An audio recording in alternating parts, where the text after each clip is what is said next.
Rajkot game ઝોનમાં અગ્નિકાંડ મુદ્દે મહત્વના સમાચાર. ઘટનાસ્થળે પહોંચી એફએસએલની ટીમે કાર્યવાહી હાથ ધરી છે.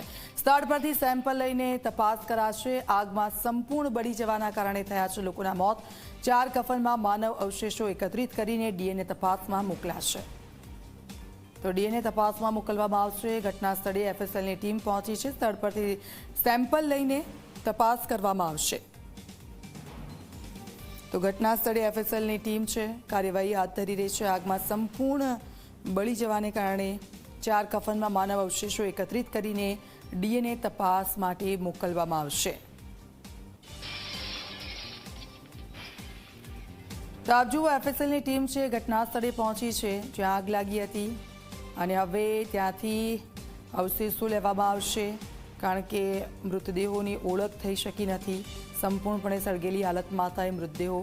તેમની ઓળખ કરવી ખૂબ જ મુશ્કેલ અને એક પડકારજનક. સ્થળ પરથી સેમ્પલ એકત્રિત કરવાની કાર્યવાહી શરૂ કરવામાં આવી છે. 4 જેટલા કફન છે અને તેમાં માનવ અવશેષો એકત્રિત કરીને તેમના ડીએનએ તપાસ માટે મોકલવામાં આવશે.